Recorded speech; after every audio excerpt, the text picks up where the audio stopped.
Good morning, student. I am Gitesh Nagar. I welcome you all in the class 11th.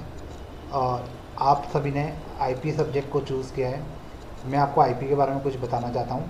IP का full form होता है informatic practices. इस syllabus में आपको computers के बारे में पढ़ने को मिलेगा। यहाँ पर आपको ये पता चलेगा कि कंप्यूटर डिवाइसेस कौन कौन सी होती हैं या उसके अंदर कौन कौन से हार्डवेयर हम लोग यूज़ करते हैं। जब हम लोग हार्डवेयर पढ़ चुके होंगे तो उसके बाद हम लोग उसमें कौन कौन से सॉफ्टवेयर यूज़ कर सकते हैं, कौन से सॉफ्टवेयर से क्या होता है। क्योंकि आप लोग अभी अगर मोबाइल चलाते हैं तो आपको पता होगा कि उसमें आप अलग अलग एप्लीकेशंस यूज़ करते हैं। वो सारी एप्लीकेशन एक प्रकार से देखा जाए तो एक सॉफ्टवेयर ही होता है। तो हम लोग कुछ सॉफ्टवेयर बनाना भी सीखेंगे जिससे आपको कंप्यूटर के बारे में बेसिक डिटेल पता चलेगी। तो आपका जो फर्स्ट चैप्टर है वो हार्डवेयर से स्टार्ट होता है। तो अपन उस चैप्टर को स्टार्ट करते हैं। Let start. फर्स्ट चैप्टर है हमारा हार्डवेयर कंसेप्ट। हार्डवेयर कंसेप्ट में हमें ये पता चलेगा कि हमारे सिस्टम में क्या क्या हार्डवेयर होता है या हार्डवेयर किसे कहते हैं और उससे जुड़ी हुई और क्या क्या चीज़ें हम लोग हमारी डेली लाइफ में देखते हैं, लेकिन हमें उनके टेक्निकल नाम नहीं पता होते। तो वो सब चीज़ें हमें यहाँ पर इस चैप्टर में सीखने को मिलेगी। लर्निंग ऑब्जेक्टिव्स, हमारे पास ये कुछ मैंने पॉइंट्स लिखे हैं जिसमें आपको पता चलेगा कि हम लोग टॉपिक वाइज क्या क्या पढ़ने वाले हैं।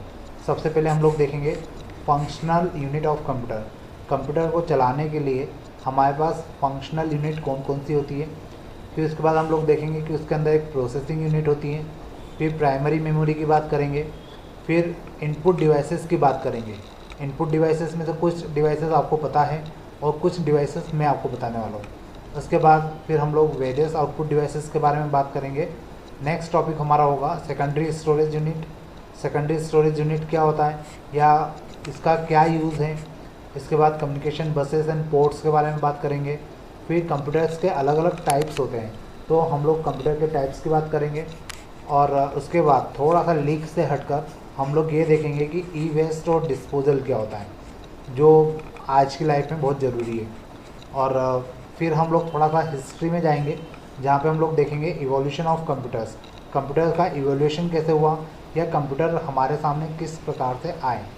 उसके बाद जनरेशन ऑफ मॉडर्न कंप्यूटर्स, आज हम लोग जो सिस्टम यूज़ कर रहे हैं उनकी जनरेशन क्या है या वो किस जनरेशन को बिलोंग करते हैं। ठीक है, तो अपन अब स्टार्ट करते हैं। हमारा जो फर्स्ट टॉपिक है वो क्या है, functional unit of computers. So let start.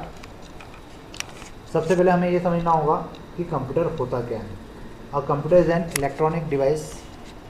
A computer is an electronic device that processes input data and procedures result as per given instructions called program। Computer क्या होता है, एक इलेक्ट्रॉनिक डिवाइस होती है जिसमें हम लोग इनपुट में कुछ डेटा देते हैं। उस इनपुट डेटा के ऊपर कुछ ना कुछ प्रोसेस होती है और प्रोसेस होने के बाद हमें कुछ ना कुछ उसका रिज़ल्ट मिलता है। ये जो रिज़ल्ट हमें मिलता है ये एक प्रकार से ये जो पूरी सेट ऑफ इंस्ट्रक्शंस होती है इसी को हम लोग क्या बोलते हैं, प्रोग्राम बोलते हैं। In general computer is a data processing device.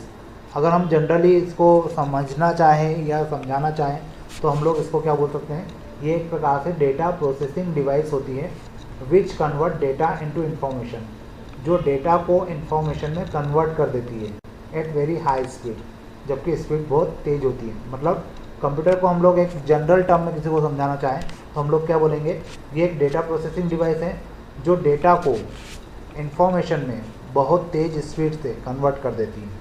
ठीक है, अब यहाँ पे आपके सामने दो टर्म है, एक है डेटा और एक है इंफॉर्मेशन। तो अब हमें ये समझने की ज़रूरत है कि यहाँ पे डेटा क्या है और इंफॉर्मेशन क्या है। तो अपन अब इसके ऊपर बात करते हैं। तो डेटा और इंफॉर्मेशन में सबसे पहले हमारे पास क्या है, यहाँ पे डिफरेंस है। तो डेटा क्या होता है, the term data refers raw fact and figures. Data को हम लोग अगर डिफाइन करना चाहें तो डेटा मतलब होता है रॉ फैक्ट और फिगर्स। मतलब मान लीजिए अगर मैंने कहीं पर लिखा 2 तो वो 2 क्या है, सेकंड क्लास है, वो 2 क्या है, किसी की एज है, वो 2 क्या है, किसी का रोल नंबर है, मैं यहाँ से पता नहीं कर सकता। तो एक प्रकार से क्या हो गया, डेटा हो गया। मतलब ये एक रॉ फैक्ट हो गया, एक रॉ फिगर हो गया, जो हमें ये नहीं बताता कि ये एक्चुअल में है क्या। लेकिन इंफॉर्मेशन की अगर बात करें, information is processed data that give some idea और नॉलेज। जैसे यहाँ पे एग्जांपल में लिया हुआ है रमन। अब ये रमन कौन है, या ये रमन के बारे में क्या बताना चाह रहे हैं? क्या रमन साइंटिस्ट है, क्या रमन स्टूडेंट है, क्या रमन कोई फैकल्टी है? हमें केवल रमन पढ़ के नहीं समझ में आ सकता। लेकिन जब हम लोग इन्फॉर्मेशन की बात करते हैं तो इन्फॉर्मेशन हमें क्या बताती है, उसके उस पर्टिकुलर वर्ड के बारे में पूरी डिटेल बताती है। तो यहाँ पे जो एग्जांपल है वो क्या होगा, रमन इज़ इन क्लास 6। यहाँ से हमें क्या समझ में आ रहा है कि रमन एक स्टूडेंट है जो कि क्लास 6 में है।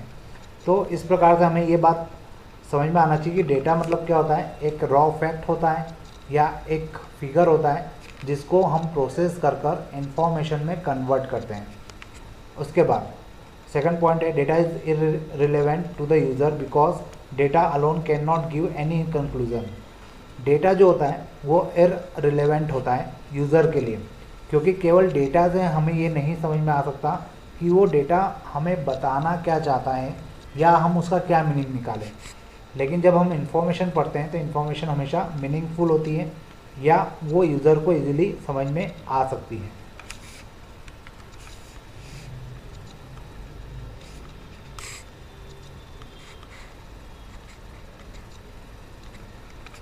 नेक्स्ट है फंक्शन ऑफ कंप्यूटर।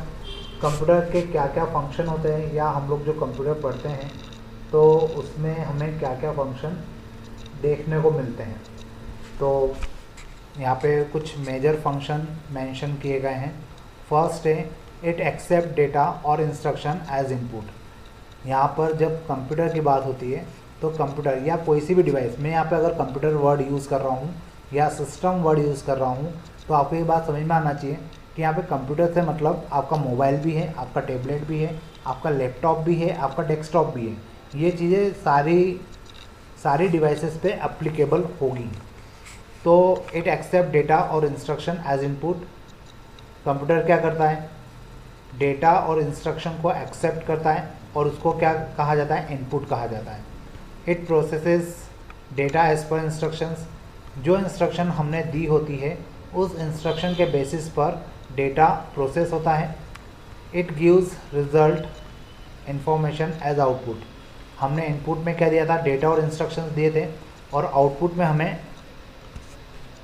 में हमें रिजल्ट के रूप में आउटपुट मिलता है जो कि इंफॉर्मेशन के फॉर्म में होता है।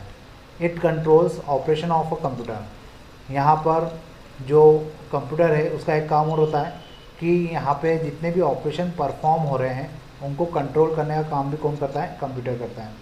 It stores data and result. और कितनी बार हम लोग डेटा को सेव कर देते हैं, तो डेटा को सेव करने का मतलब होता है कि डेटा या जो रिजल्ट आया है उसको स्टोर करने का काम भी कौन करता है, कंप्यूटर करता है। अब नीचे आप एक डायग्राम देख सकते हैं। उस डायग्राम के अकॉर्डिंग यहाँ पे इनपुट डेटा इंस्ट्रक्शंस लिखा है, फिर एरो बना है, फिर प्रोसेस लिखा है, और फिर आपके सामने एक और आउटपुट का बॉक्स बना हुआ है। तो एक्चुअल में आपको ये जो नीचे दिया गया है डायग्राम, फ्लो चार्ट इसको अपन बोल सकते हैं। तो ये जो फ्लो चार्ट है ये आपको क्या बताना चाह रहा है, हर डिवाइस में इनपुट होता है, उसके अकॉर्डिंग प्रोसेस होती है और उसके अकॉर्डिंग आउटपुट होता है। हम इस फ्लो चार्ट को ह्यूमन बॉडी के ऊपर भी अप्लाई कर सकते हैं या किसी मशीन के ऊपर भी इसको अप्लाई कर सकते हैं। हम इनपुट के तौर पर किसी भी डिवाइस में कुछ इनपुट डालते हैं, कुछ इंस्ट्रक्शन देते हैं, उसके ऊपर प्रोसेस होता है और फाइनली हमें क्या मिलता है, आउटपुट मिलता है। तो एक प्रकार से देखा जाए तो फंक्शन ऑफ कंप्यूटर्स हमें क्या बताता है कि कुछ डेटा उसको एज ए इनपुट आपको देना है, प्रोसेस होगी, फिर फाइनली आपको क्या मिलेगा, आउटपुट मिलेगा। तो ये जो पूरा अरेंजमेंट होता है, ये पूरा अरेंजमेंट कंप्यूटर्स में किया जाता है और इसी को हम लोग फंक्शन ऑफ कंप्यूटर के नाम से जानते हैं। तो आज की स्लाइड में हम लोग इतना पढ़ चुके हैं, एक तो कंप्यूटर क्या होता है और एक फंक्शन ऑफ कंप्यूटर्स। अब नेक्स्ट स्लाइड में हम लोग इसमें फंक्शनल डायग्राम ऑफ कंप्यूटर्स के ऊपर डिस्कशन करेंगे। तो आज के लिए इतना ही काफ़ी है।